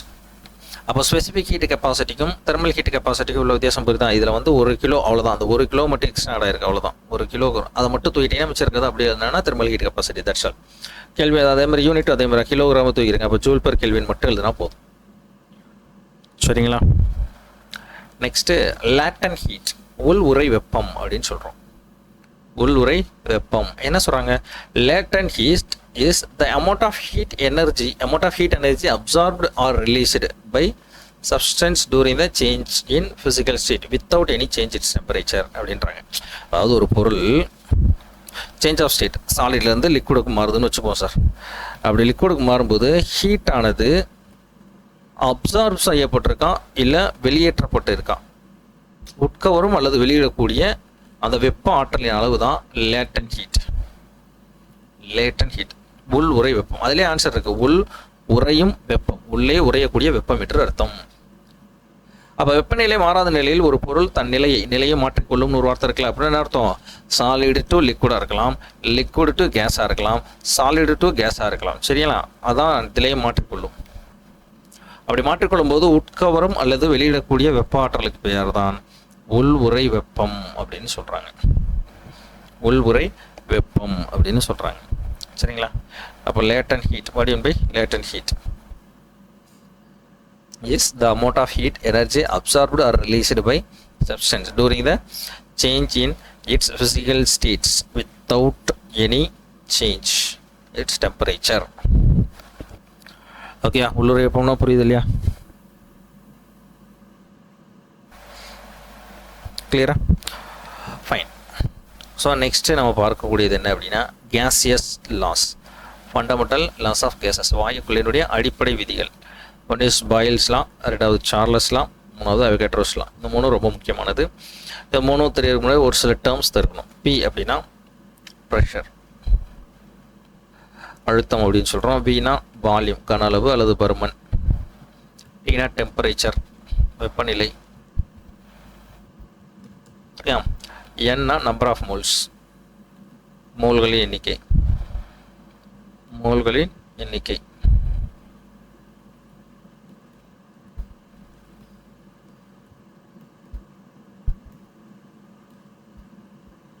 கிளியரா? புரியுதுங்களா? இப்போ நெக்ஸ்ட் இதுதான் பார்க்க போகிறோம். ஓகே, இப்போ இந்த 3 பாயிண்ட் பார்த்துறோம். பாயில்ஸ்லாம், சார்லஸ்லாம் அண்ட் அவிகேட்ரோஸ்லாம் பார்க்கணும்னா இந்த 4 டேர்ம் தெரியும். ப்ரெஷர்னா அழுத்தம், வால்யூம் அப்படின்னா பருமன் அல்லது கன அளவு எது வேணால் சொல்லிக்கலாம். டெம்பரேச்சர்னா வெப்பநிலை, இப்போ தான் பார்த்தோம். இப்போ நம்பர் ஆஃப் மோல்ஸ்னால் மோல்களின் எண்ணிக்கை. சரியா? ஃபைன். இப்போது பாயில்ஸ்லாம் என்ன சொல்கிறாங்க? when the temperature of a gas constant, okay, pressure அல்லது வால்யூம். ப்ரெஷர் வந்து இன்வர்ஸ்லி ப்ரொபோர்ஷனல் டு வால்யூம். இதுதான் பாயில்ஸ்னால் சொல்கிறது. அதாவது the volume of a gas inversely proportional to pressure. சரிங்களா? அப்போ volume inversely proportional to pressure அப்படின்னா பி வந்து ஈக்குவல் டு போட்டோன்னா ஒரு கான்ஸ்டன்ட் ஆட் பண்ணணும், இன்ட்டு 1/v. எனக்கு கான்ஸ்டன்ட் தான் தேவை. அப்போ இந்த விக்கு போகுமா? அப்போ PV is equal to constant, மாறிலி. வந்துருச்சா? ஓகே. அப்போ என்ன சொல்கிறாங்க இந்த இடத்துல, ஒரு குறிப்பிட்ட நிறைவுடைய வாயுவின் அழுத்தம் வாயுவினுடைய பருமனத்திற்கு எதிர்த்தகவில் இருக்கும் அப்படின்னு சொல்கிறாங்க. இப்போ இந்த பாயிண்ட் பாருங்கள், நீங்கள் மேல் நோக்கி இழுக்கும்போது பருமன் அதிகரிக்குது, ஸ்பேஸ் அதிகரிக்குது, சரிங்களா? ஸ்பேஸ் அதிகரிக்குது, ஆனால் ப்ரெஷர் கம்மியாகுது. ஆனால் இந்த இடத்துல ப்ரெஷர் வந்து அதிகமாகுது, ப்ரெஷர் அதிகமாக கொடுக்குறீங்க, ஆனால் ஸ்பேஸ் என்ன ஆகுது, வால்யூம் கம்மியாகுது. அப்படின்னா என்ன மீனிங்? ப்ரெஷர் அதிகரிக்கும் போது வால்யூம் குறைகிறது, வால்யூம் அதிகரிக்கும் போது ப்ரெஷர் கம்மியாகிறது. That is called inversely proportional. புரியுதா புரியலையா? புரியுதுங்களா? இதுக்கு பேர் தான் பாயில்ஸ் லா அப்படின்னு சொல்கிறோம். நெக்ஸ்ட்டு பார்த்தோன்னா சார்லஸ் லா. இதுக்கு இன்னொரு பேர் என்னன்னா லா ஆஃப் வால்யூம்னு சொல்லுவாங்க. when the pressure of a gas constant, pressure வந்து கான்ஸ்டண்ட்டாக இருக்குது, மிச்சம் இருக்கிறது என்ன இருக்குது, வேறு வால்யூமும் டெம்பரேச்சர் இருக்கா. the volume is directly proportional to temperature. அப்போ volume is directly proportional to temperature. அப்போ வால்யூம் டைரக்ட்லி ப்ரொபோர்ஷனல் டெம்பரேச்சர் அப்படின்னா கேட்பாங்க, the temperature increases, what will be the volume அப்படின்னு கேட்பாங்க. Volume also increases. டெம்பரேச்சர் கம்மியாச்சுன்னா வால்யூமும் கம்மியாகும். கிளியரா? ஏன்னா டைரக்ட்லி ப்ரொபோர்ஷனல், இங்கே என்ன வருமோ அது அப்படியே தான் போடும். அப்போ வி ப்ரொபோர்ஷனல் கேன்சல் பண்ணும்போது ஈக்குவல் டு போட்டு ஒரு கான்ஸ்டன்ட் ஆட் பண்ணணும் இன்டூ டி. அப்போ கான்ஸ்டன்ட் தான் தேவை அப்படின்னா வி பை டி கான்ஸ்டன்ட். கேனா கான்ஸ்டன்ட் வந்துருச்சா? V by T equal to மாறிலி. V by T equal to மாறிலி. இது என்ன விதி? சார்லஸ் விதி. இதனை லா ஆஃப் வால்யூம் பரும விதி என்றும் அழைக்கலாம். என்ன பேர் சொல்கிறாங்க? பரும விதி என்றும் அழைக்கலாம். கிளியரா? அப்போ பாயில்ஸ் லாவுக்கும் சார்லஸ் லாவுக்கும் உள்ள வித்தியாசம் என்ன? பாயில்ஸ் லாவுக்கும் சார்லஸ் லாவுக்கும் உள்ள வித்தியாசம் என்னன்றதை பார்த்தோம். நெக்ஸ்ட் பார்த்தோன்னா அவகாட்ரோஸ் லா, அவகாட்ரோ விதி. அவகாட்ரோஸ் லா, அவகாட்ரோ விதி. இது என்ன சொல்கிறாங்கன்னா at constant pressure and temperature, pressure and temperature ரெண்டுமே கான்ஸ்டன்ட்டு. அப்போ ரிமைனிங் என்ன இருக்குது? வால்யூம். அப்போ the volume is directly proportional to number of moles. Moles means atoms or molecules எதுனா சொல்லலாம். அப்போ V is directly proportional to N. சரியா? அப்போ V is directly proportional to N. அப்போ ஈக்குவல் டு போட்டு ஒரு கான்ஸ்டன்ட் ஆட் பண்ணுறோம் இன்ட்டு N. இப்போ கான்ஸ்டன்ட் தான் எனக்கு தேவை. அப்போ V by N. சரிங்களா? கிளியரா? இது அவகாட்ரோஸ் லா, அவகாட்ரோ விதி அப்படின்னு நம்ம சொல்கிறோம். அவகாட்ரோஸ் நம்பர்னா என்ன சார்? அவகாட்ரோஸ் நம்பர்னா NAன்னு சொல்லுவாங்க. Is the total number of atoms per mole of a substance. அதாவது ஒரு மோல் பொருளில் உள்ள மொத்த அணுக்களுடைய எண்ணிக்கை தான் அவகாட்ரோ எண் என வரையறுக்கப்படும் அப்படின்னு சொல்கிறாங்க. அவகாட்ரோ எண்ணுடைய மதிப்பு என்ன? 6.023 × 10⁻23 பெர் மோல் அப்படின்னு சொல்கிறோம். கிளியரா? இது ரொம்ப முக்கியமானது. இதுதான் அவகாட்ரோ நம்பர், அவகாட்ரோ எண் அப்படின்னு சொல்லுவாங்க. அவகாட்ரோ எண் அப்படின்னு சொல்லுவாங்க. கிளியரா? ஓகே. அப்போது அவகாட்ரோஸ்லாம் என்னென்னு தெரியுதுங்களா? ஃபர்ஸ்ட் வந்து பாயில்ஸ்லாம் அடுத்து சார்லஸ்க்கு அடுத்து அவகாட்ரோஸ்லாம். இது மூணுக்குள்ள வித்தியாசம் புரியுதா? கிளியராக இருக்கா? ரைட். எங்கெங்கெல்லாம் படிக்கலாம் அப்படின்னா 9th ஸ்டாண்டர்டில் ஹீட்னு ஒரு டாபிக் இருக்குது, 10th ஸ்டாண்டர்டில் தெர்மல் ஃபிசிக்ஸ். இந்த ரெண்டும் நல்லா படித்து வச்சுக்கணும். ஓகே. வெப்ப இயற்பியல் மற்றும் வெப்பம் அந்த டாபிக்ஸ். கிளியரா? ஆனால் 8th 7th 6th இருக்கக்கூடியதும் படித்து வச்சுக்கணும். புரியுதுங்களா? 8th 7th இருக்கக்கூடியதும் படித்து வச்சுக்கணும். கிளியராக இருக்கா? ஓகே. இப்போது இந்த ஹீட் ஓரியன்டாக இப்போ ரீசெண்டாக கேட்ட கொஸ்டின்ஸ் ஒரு கொஸ்டின் இருக்குது. அது எப்படி கொஸ்டின் கேட்டிருக்காங்க அப்படிங்கிறத ஒரு பாருங்கள். ஓகே. ஸோ இந்த ஹீட் டாபிக் ஓரியன்டாக இப்போ ப்ரீவியஸ் இயரில் எப்படி கொஸ்டின், இப்போ ரீசெண்டாக ஒரு கொஸ்டின் கேட்டிருக்காங்க. என்ன அப்படிங்கிறத ஒரு நிமிஷம் பார்ப்போம். அதாவது for example refrigerator. Okay. Fridge எடுத்துக்கிறாங்க. Transfers heat from lower temperature to higher temperature. நம்ம ஆல்ரெடி பார்த்துருக்கோம், ஹீட்னாலே பொதுவாக higher temperature to lower temperature தான் நகரும். ஆனால் ஃப்ரிட்ஜில் வந்து லோ டெம்பரேச்சர் தான் ஹையர் டெம்பரேச்சருக்கு ஹீட் ஆனது பரவும். அதான் ஆப்வியஸ்லி, பிகாஸ் ஃப்ரிட்ஜுக்குள்ளே ஃபுல்லாமே என்னது லோ டெம்பரேச்சர் தான். இப்போ ஓப்பன் பண்ணும்போது லோ டெம்பரேச்சரில் தான் ஹை டெம்பரேச்சர் வெளியே இருக்கக்கூடிய அட்மாஸ்பியருக்கு பரவ தான் செய்யும். அப்போ low temperature to high temperature தான் பரவும். குறைந்த வெப்பநிலையிலிருந்து அதிக வெப்பநிலைக்கு வெப்பத்தை கடத்துகிறது. ஓகே. இது ரீசன். ஏன்னா கூற்று கொடுத்து ரீசன் கேட்டு தான் அந்த இடத்துல பிகாஸ் ஆஃப் அல்லது ஏனென்றால் ஒரு வார்த்தையை போட்டு பார்க்கணும். ஏனென்றால் எந்த ஒரு புற வேலையும் செய்யாமல் சாதாரணமாக வெப்பம் குறைந்த வெப்பநிலையிலிருந்து அதிக வெப்பநிலைக்கு கடத்த முடியாது அப்படின்னு சொல்கிறாங்க. சரிங்களா? அதனாலேயே இது கரெக்டாக அப்படின்றது. ஆக்சுவலி ரெண்டுமே கரெக்ட். எந்த ஒரு புற வேலையும் செய்யாமல் சாதாரணமாக வெப்பம் வந்து குறைந்த வெப்பநிலையிலிருந்து அதிக வெப்பநிலைக்கு கடத்த முடியாது தான். பட் இதற்கான ஒரு சரியான விளக்கமாக இது அமைஞ்சிருக்கா அப்படின்னா கிடையாது. அப்போ இது வந்து அதாவது இது கூற்றம் வந்து இது ரீசனாக வந்துருச்சு அப்படின்னா கரெக்டாக வந்திருக்கும். எந்த ஒரு புற வேலையும் செய்யாமல் சாதாரணமாக வெப்பம் குறைந்த வெப்பநிலை அதிக வெப்பநிலை கடத்த முடியாது. ஏனென்றால் ஒரு குளிர்சாதன பெட்டி குறைவான வெப்பநிலை அதிகப்படியான வெப்பநிலைக்கு வெப்பத்தை கடத்துகிறது அப்படிங்கிற மாதிரி கொடுக்கலாம். சரியா? ஆக்சுவலி இப்போ கொடுத்துருக்கூடிய கூற்று காரணம் ரெண்டுமே சரிதான். அதற்கான சரியான விளக்கம் தான் இல்லை. ஓகே, அப்போ ஆப்ஷன் பி அப்படின்ற மாதிரி சொல்லலாம். ஓகே, ஸோ பொதுவாக பார்த்தோன்னா high temperature to low temperature தான் நகரும், என்னது ஹீட் ஆனது. சரிங்களா? ஆனால் இந்த ரெஃப்ரிஜரேட்டர் குளிர்சாதன பெட்டியில் மட்டும்தான் low temperature to high temperature நகருது. சரியா? Okay fine. இப்போ வேறு எந்த மாதிரி கொஷின்ஸ் கேட்டிருக்காங்க அவரோட பார்க்கலாம்.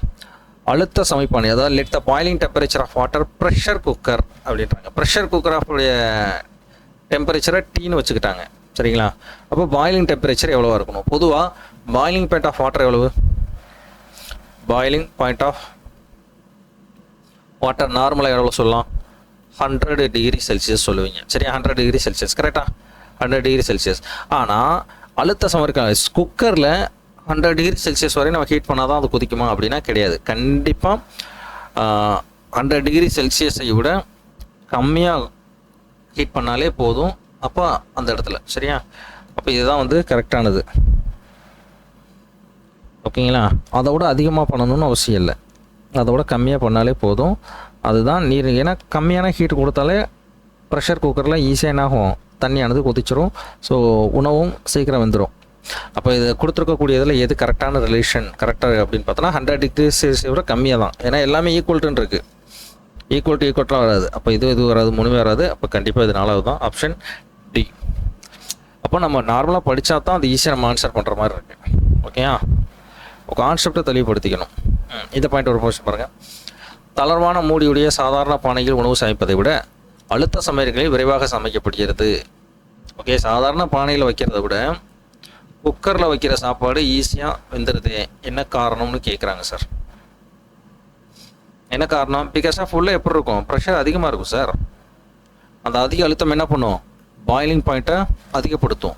அதனால் ஈஸியாக சமைக்கப்படும். அப்போ ஆன்சர் பிடிச்ச ஆப்ஷன் சி. லாஜிக்காக யோசிச்சாலே ஈஸியாக ஆன்சர் முடிச்சிருச்சு. ஏன்னா ப்ரெஷர் குக்கரில் ப்ரெஷர் அதிகமாக இருக்கும். அப்போ பாயிலிங் பாயிண்ட்டும் அதிகமாக தான் இருக்கும். அதிகப்படுத்துது ப்ரெஷர் வந்து என்ன பண்ணுது, பாயிலிங் பாயிண்ட் அதிகப்படுத்துது. ஸோ அதன் மூலமாக சீக்கிரம் ஒரு உணவானது சமைக்கப்படுகிறது. புரியுதுங்களா?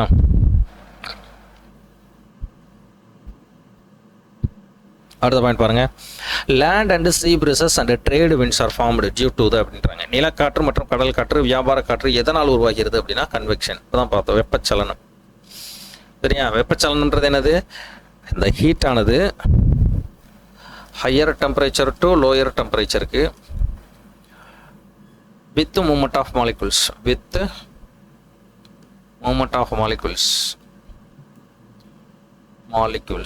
ஓகே. அப்போ மூலக்கூறுகள் நகர்ந்து வெப்பம் கடத்தப்பட்டால் அதற்கு பேர் என்ன பேர் சொல்றாங்க? வெப்ப சலனம் அப்படின்னு சொல்றாங்க.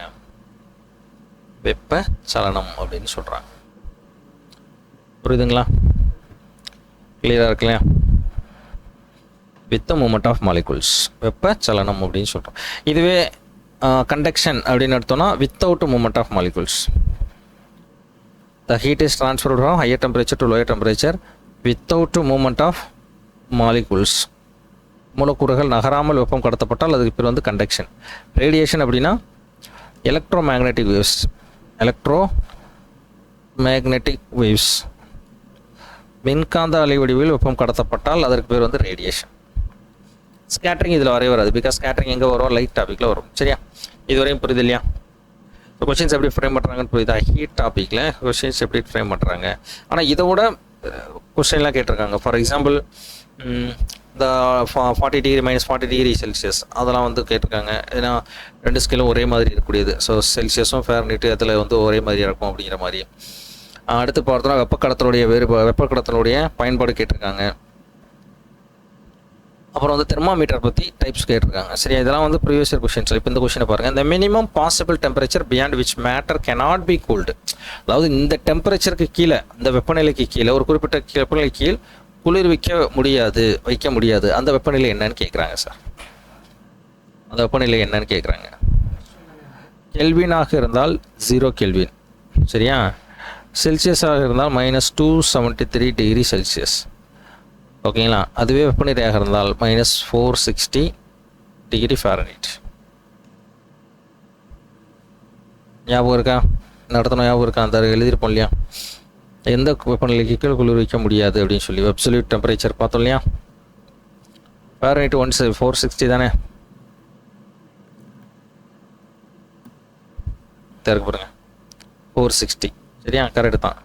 ஸோ கெல்வின்லாம் 0, செல்சியஸ்னால் -273, கெல்வின் ஃபாரன்ஹீட்னா -460, ஓகேங்களா? அப்படின்னு பார்க்கும்போது ஆப்ஷன் சி இஸ் கரெக்டான ஆன்சர். 0 டிகிரி செல்சியஸ்னு யோசிச்சிடக்கூடாது, ஏன்னா 0 டிகிரி கெல்வின் வந்தால் தான் அது ஆன்சர். ஸோ கெல்வினில் 0 கெல்வின், 273 -273 டிகிரி செல்சியஸ் -460, இதுதான் அப்சல்யூட் 0. அப்சல்யூட் 0. ஓகே, தமிழில் சொன்னால் தனிச்சுழி வெப்பநிலை, சரிங்களா? தனிச்சுழி வெப்பநிலை. கிளியரா? இதுவரையும் கிளியராக இருக்கா? ரொம்ப முக்கியமான ஒன்று. ஸோ இதான் வந்து நம்மளுக்கு ஹீட்டில் தெரியக்கூடிய விஷயங்கள். ஹீட்டில் இப்போ ரீசெண்டாக கேட்ட கொஷின்ஸ், அது எப்படி நம்ம ஆன்சர் பண்ணலாம் அப்படிங்கிறத பார்த்துக்கலாம், புரியுதுங்களா? Okay, fine. அடுத்து வந்து இப்போ ஒன் செகண்ட் ஃபுல்லாக அவரோட பார்த்துடலாம், சரியா? ஒரு சின்ன ஒரு ரிவிஷன் மாதிரி விட்டுக்கலாம். ஹீட்டில், சரி, ஹீட் அப்படின்னு எடுத்தோம்னா what you mean by heat, ஹீட்னா என்ன, அதுக்கடுத்து ஹீட்டுடைய SI யூனிட், பிற யூனிட் அப்படின்றது என்ன. அடுத்து டெம்பரேச்சர்ன்றது இட்ஸ் மெஷர்மெண்ட், அளவீடு. வார்ம்னஸ் அண்ட் கோல்ட்னஸ் ரெண்டுமே அளக்கக்கூடிய ஒரு அளவீடு தான். அதனுடைய டெம்பரேச்சருடைய SI யூனிட் பார்த்தோன்னா கெல்வின். செல்சியஸும் ஃபாரன்ஹீட்டும் பிற அலகுகள். ஓகே, ஸோ வெப்பத்தின் விளைவுகள் அப்படின்னு எடுத்தோன்னா எஃபெக்ட்ஸ் ஆஃப் ஹீட், வெப்பநிலை உயர்வு, விரிவடைதல் மற்றும் நிலை மாற்றம். Change of state, liquid solid to liquid to gas, solid to gas, இந்த மாதிரி நிலை மாற்றத்திற்கு ஒவ்வொன்றுக்கும் ஒவ்வொரு பேர் உண்டு. அடுத்து வெப்ப விரிவு, தெர்மல் எக்ஸ்பான்ஷன், அதனுடைய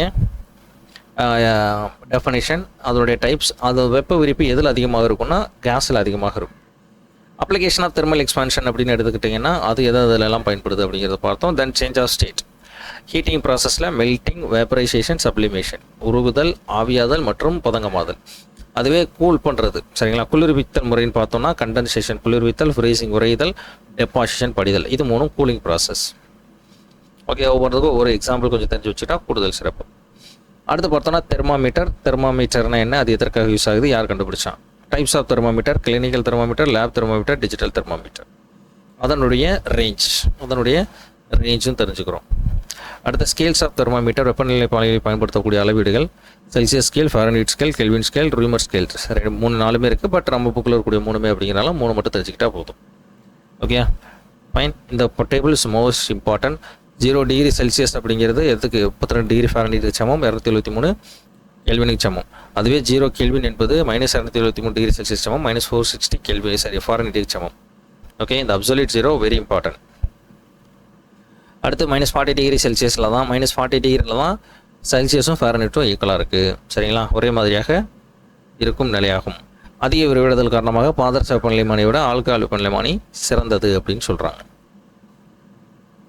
அடுத்து relationship between the different scale, Celsius to Fahrenheit, Fahrenheit to Celsius, then Celsius to kelvin, எப்படி மாற்றலாம் அப்படிங்கிறத பார்த்தோம். இந்த நெக்ஸ்ட் ஒன் பார்த்தோன்னா வெப்ப பரிமாற்றம், கண்டக்ஷன், கன்வெக்ஷன், ரேடியேஷன். வெப்ப கடத்தல்னா என்ன, வெப்ப சலனம்னா என்ன, வெப்ப கதிர்வீச்சுனா என்ன, இந்த 3க்குள்ள டெஃபினிஷன் அண்ட் தென் அப்ளிகேஷன்ஸ் அது எல்லாமே பார்த்தாச்சு. ஓகே, அன்றாட வாழ்வில் கண்டக்ஷனுடைய பயன்பாடுகள், அதாவது வெப்ப கடத்தலுடைய பயன்பாடுகள். அதே அன்றாட வாழ்வில் வெப்ப சலனத்தின் பயன்பாடுகள், அன்றாட வாழ்வில் வெப்ப கதிர்வீச்சினுடைய பயன்பாடுகள். அடுத்து பார்த்தோன்னா கலோரிமீட்டர் அப்படின்னா என்ன, தென் வந்து தன்வெப்ப ஏற்புத்திறன் அப்படின்னா என்ன, அதனுடைய வேல்யூஸ் மதிப்பீடுகள். தென் தெர்மல் ஹீட் கெப்பாசிட்டி, வெப்ப ஏற்புத்திறன்னா என்ன. அடுத்து லேட்டன் ஹீட், உள்ளுறை வெப்பம் அப்படின்னா என்ன. அடுத்து gaseous laws, Boyle's law, Charles law, Avogadro's law. Boyle விதி, அடுத்து வந்து சார்லஸ் விதி also known as law of volume, பரும விதி என்றும் அழைக்கப்படும். At then Avogadro's law, Avogadro விதி. அவகேட்ரோ எண்ணுடைய மதிப்பும் தெரிஞ்சு வச்சுக்கலாம், 6.023 × 10⁻23 per mole அப்படின்னு சொல்கிறோம், சரியா? ஸோ வேர் டு ஸ்டடியும் கிளியராக இருக்கும் நம்புகிறேன். That's all. ஸோ இதோட என்ன ஆகுது, ஹீட் அப்படிங்கிற டாபிக் கம்ப்ளீட்டாக நம்மளுக்கு முடியுது. ரிமைனிங் அடுத்து இருக்கக்கூடிய நியூக்ளியர் ஃபிசிக்ஸ் அடுத்த டாப்பிக்கில் பார்க்கலாம். சரியா? ஓகே, தேங்க்ஸ்யூ. அடுத்த கிளாஸில் சந்திக்கலாம். நியூக்ளியர் ஃபிசிக்ஸ் ஆல்மோஸ்ட் நம்மளுக்கு ஃபிசிக்ஸ் அப்படிங்கிறது முடிஞ்சிருச்சு. மீண்டும் அடுத்த கிளாஸில் நம்ம சந்திக்கலாம். Okay, thanks for all.